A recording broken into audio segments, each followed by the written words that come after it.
What's going on, Packers Nation? Welcome into the Pack-A-Day podcast. It is Green Bay game day, Packers Sunday. Packers Steelers absolutely should be an amazing, fun game. Ben Roethlisberger versus Aaron Rodgers, maybe not on the same plane of quarterback existence right now, but this still should be a very entertaining game. 3:25 kickoff, Lambeau Field. What more could you possibly want? We're going to get into today's keys to the game and eventually my prediction as well. But as I mentioned yesterday, when I recorded yesterday's episode, or at least when I put in the comments yesterday, I recorded yesterday's episode before we heard the Z news as well as the MVS news. So let me cover those quickly. Then we'll get to some roster notes, some injury updates, as well as the keys to the game and my prediction. So first and foremost, Zadarius Smith's injury, which is of course devastating, right? There's no other way to put it. The one saving grace for me as I'm watching the defensive front struggle mightily so far this season. One, of course, is Kenny Clark. Two is the fact that, okay, they're resting Z right now. At some point, he's going to be able to come back. And if you get a healthy Zadarius Smith, that changes everything.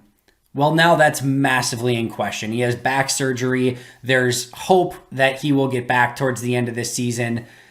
Bill Huber reported that that's all it is at this point, that there's not an expectation that he'll be back this season. Obviously, the farther that Green Bay goes in the playoffs, the better chance that gives Z to be healed up, later in the season. But if he's not able to come back, it is a devastating blow to this defense.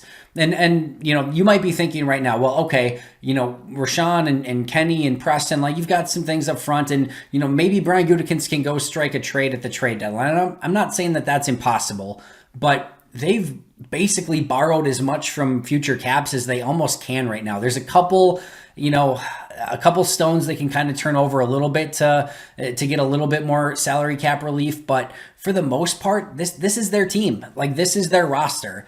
And losing somebody the caliber of Zadarius Smith, it goes without saying, could be a massive blow. And I do believe wholeheartedly that Green Bay can survive a Zadarius Smith for a period of time through the regular season and things like that. I think they're still going to be a playoff team with or without Zadarius, but his upper level play, I mean, I'm not saying it's apples to apples, right? But like, take Clay Matthews or, Charles Woodson, a Tramon Williams, and Nick Collins. Take one of those guys away from the 2010 team. And I know the 2010 team had 1,000,000,001 injuries, but I mean, you take away one of those key performers and it changes everything. So I do think that this is something that Green Bay is going to have to adjust to. I do think they're going to have to figure out something, because right now, Chauncey Rivers looks, as I mentioned the other day, a practice squad player at best. Jonathan Garvin ideally would probably be your fourth or fifth guy on your roster as kind of developmental guy, where he's not really active. He's,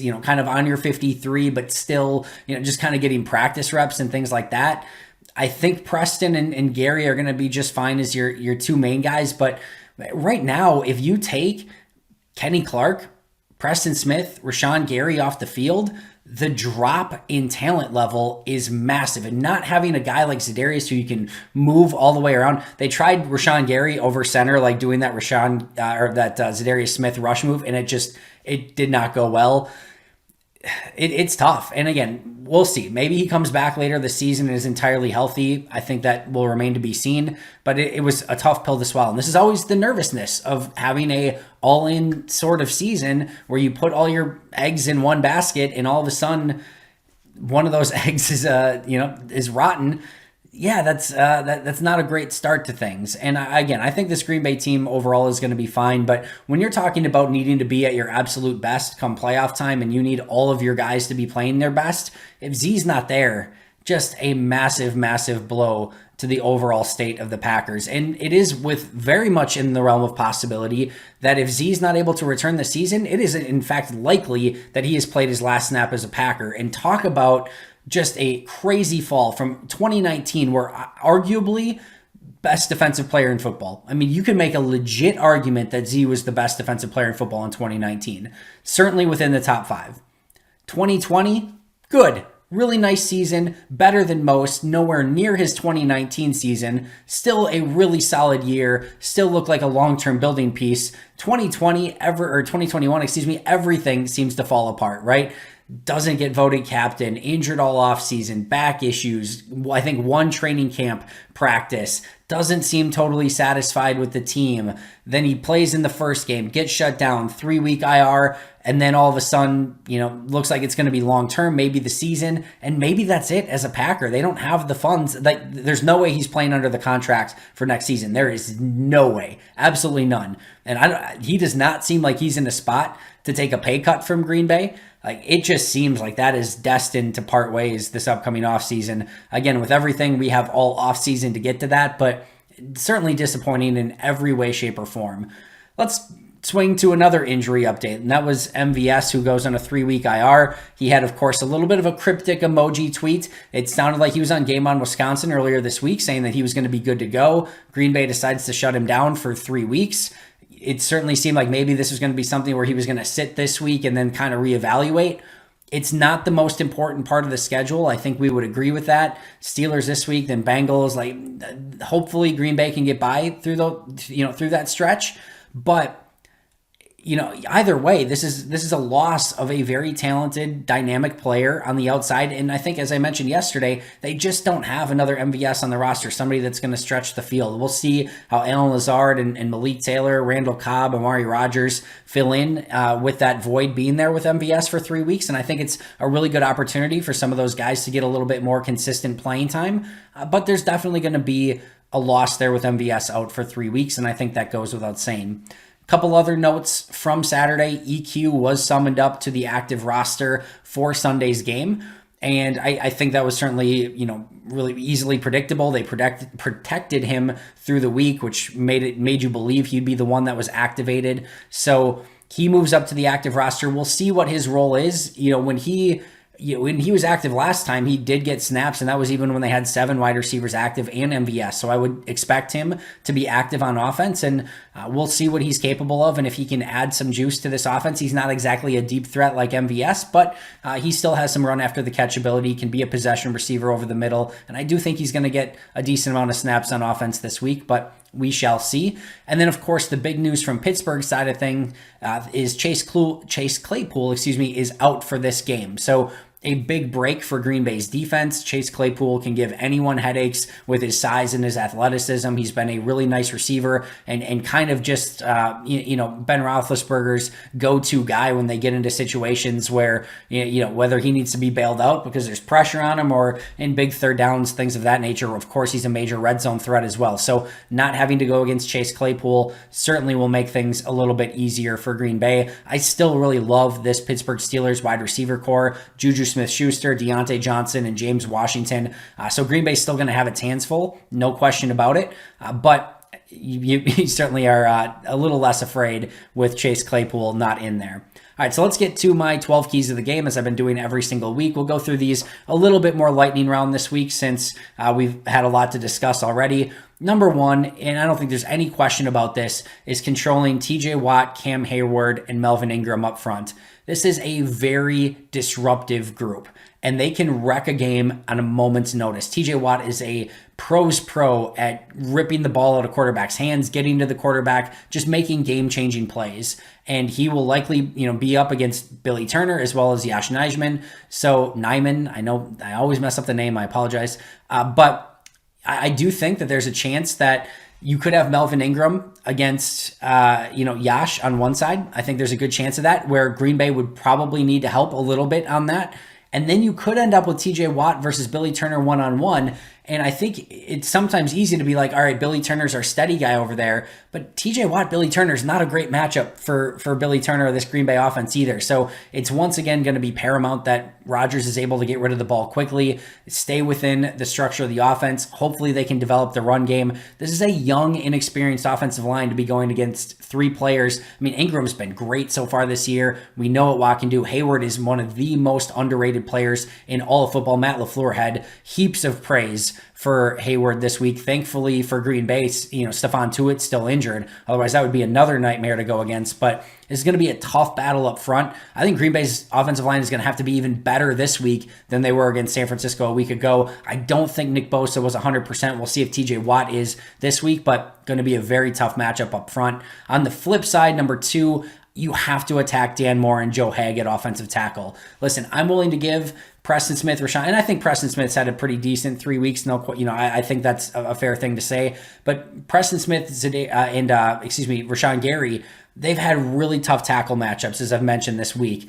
This week, they have Dan Moore and Joe Haeg. Those are matchups they have to win. They have to get to Big Ben. They have to put pressure on. They've got to set the edge against Najee Harris. I think this is a big week for Preston Smith, Rashawn Gary. Those guys have to win. And even like a Jonathan Garvin is going to need to show that he can set the edge, maybe get a little bit more pressure than he's been capable of getting these last few weeks. So that is number 2. Number 3 is explosive plays for Green Bay's offense. So we have seen that the running game has struggled to generate those explosive plays. You know MVS is out, and you know they're going to try to take away Devontae Adams, especially with any big plays down the field. And what that leaves you is Robert Tonyan, Randall Cobb, Alan Lazard, Amari Rodgers, Malik Taylor, maybe Equinemius St. Brown, AJ Dillon. Like, are any of these guys going to be able to generate big plays in the offense? And if not, it just makes your job that much tougher, right? If you've got to go, 5 to 10 yards at a time and you're not getting chunks down the field, it makes your day that much harder. And we saw some big chunk plays to MVS and Adams and Alan Lazard last week against San Francisco. And that was a huge piece of Green Bay's offense. If that's not there, if they can't get those, Green Bay's going to have to be a lot more patient. And Pittsburgh's probably going to feel like, you know what? If you've got to go 10, 12 plays, 80 yards. Yeah, you've got Aaron Rodgers, but you've got an offensive line that's going to have to protect and not make mistakes during that time frame. I think Pittsburgh's going to be very cautious with their safeties, probably playing 2-shell once again, making Green Bay go the length of the field and seeing if that offensive line can hold up on long drives against that Pittsburgh defensive line and edge rusher group. So if Green Bay can generate those explosive plays from somewhere else, that would be huge. Or if they could get some of those in the run game, that would be huge, because otherwise those long drives are definitely going to be tough with the offensive line's matchup the way that it is. Number 4, beware of Eric Ebron and Pat Freiermuth defensively. I think, Big Ben is going to want to attack the middle, especially if there's rainy conditions, which we'll get to in a minute. He's going to want to hit those guys, bigger bodied tight ends over the middle of the field. Can they attack Chris Barnes? Can they attack Devondre Campbell? Campbell showed well so far, but those are 2 big weapons for Big Ben in the middle of the field, and I expect them to be used pretty aggressively by the Steelers offense. Number 5, don't let Najee Harris get momentum. And I don't mean necessarily like going from 0 to 60. I mean just like, don't let him get a foothold in this game. And, we saw last week Big Ben check down a bunch of passes to Najee Harris, and that's certainly going to be something that they attack once again. But don't let him all of a sudden start ripping off 5, 10, 15-yard runs. Try to keep him contained. The Steelers' offensive line isn't great either right now, so this defensive front has got to do a good job of maintaining and containing Najee Harris so that they can't just hand the ball to him 25, 28 times a game and kind of let Big Ben off the hook. Number 6 is make Big Ben get creative. Like, you don't want him just dropping back, 5-step drop, easy pass to Ebron. Same thing to Harris. Same thing to Freiermuth. And then nice easy out to Deontay Johnson. Like, you want to make him think and get creative and get off his spot, because last week was a blooper reel for Big Ben. And if he's forced to do anything other than just 5-step get the ball out of his hands, it's a little bit of a clown show right now, frankly. So get the ball, with Ben Roethlisberger, have him keep the ball, get creative, scramble around, do stuff, and good things are going to happen for your defense. If he's in a rhythm, just easy 3, 5, 7-step drops and ball out, he can still beat you with where he's at in his career right now. Number 7 is hidden yardage, and I think Bojo at punter has done a great job. I think Mason Crosby's done a nice job kicking the majority of his kicks out of the end zone, but I do think this could end up being a little bit more of a defensive struggle, and because of that, I think hidden yardage is going to be huge. And I think whether that's the directional punting, whether that's getting a little bit more out of Amari Rodgers as a punt returner, Kylan Hill as a kick returner, making sure that they don't have big returns in the kicking game, punting game, etc. I think those things could really be key in this matchup as well. Number 8 is the depth of the Packers defensive line. We know that Tyler Lancaster is not going to be able to play because he's positive for COVID right now. So TJ Slayton, Jack Heflin are going to have to step up in this game. You would think that Heflin's going to get his first snaps. Dean Lowry has struggled. Kingsley Keke has struggled mightily. What can Slayton and Heflin bring to the table? I think this is going to be a very taxed group. And I think it's going to be up to them to play much better than they have through 3 weeks so far, sans Kenny Clark, who's been fantastic. Number 9 is how do they handle the elements? I think that's going to be a key to this game. Sounds like there's going to be some rain, even maybe some storms. Hopefully not, so we don't have any sort of delays. But it sounds like it will be rainy, so which team handles the elements better, maybe at an advantage here. Number 10, I think, is handling any, or just avoiding rookie mistakes, right? Green Bay could have a lot of rookies playing in some major spots. Of course, Josh Myers, Royce Newman along the offensive line against a tough Steelers defensive front. Kylan Hill's your kick returner. Amari Rodgers is your punt returner. Slayton and Heflin will likely get advanced snaps on the defensive line. And Eric Stokes at corner. You've got a lot of rookies playing in this game. It's an unscouted opponent. You're coming off a big win. It's rainy conditions. Can you avoid those big rookie mistakes and kind of just keep everything status quo? You expect those rookie mistakes at some point, but you don't want anything catastrophic that's going to potentially cost you a game. Number 11 has been the name of the game for a while now for Green Bay. Can they get first blood? Pittsburgh's really scuffling, especially on offense right now. The Bengals accused them of quitting a week ago in that game. If Green Bay can jump out to a double-digit lead, 10-0, 14-0 early, like we saw Green Bay do against San Francisco, maybe Pittsburgh starts to sink in of just thinking we're not good, we're not a good team, and maybe not have that ability to bounce back. I think the longer Pittsburgh stays in this game, the more comfortable they're going to feel. And I think this is a very desperate game for Pittsburgh. They're not going to want to go 1-3. They just got called out for quitting a week ago. They're going to want to come out and set the tone in this game, and it's going to be up to Green Bay to do it in the opposite direction and maybe take Pittsburgh out of it, hopefully early and often. Then number 12 is just be cognizant of Minkah Fitzpatrick. This is their playmaker on their defensive backs, and you just don't want, we've seen Rodgers, early in the season maybe not look off a corner or safety, I should say, when he was supposed to. Like, that can't happen in this game. You can't have simple mistakes. You can't have balls go off a receiver's hands and ricochet up to Minkah. He can be a game changer. You don't want to make him be the game changer.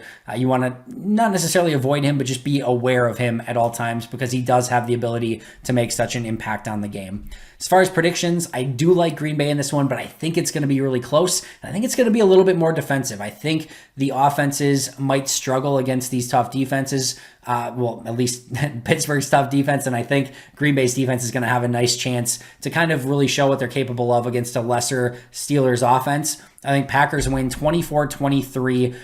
Hopefully we don't have to sit through another Mason Crosby game-winning field goal. But I think it's going to be a tight one, and I think Green Bay wins a close one and heads to 3-1 going to Cincinnati. That's going to do it for me today. Thank you so much for listening. Always appreciate it. Go Pack, go. I'll be right back here tomorrow as always. And until next time, and as always, go Pack, go.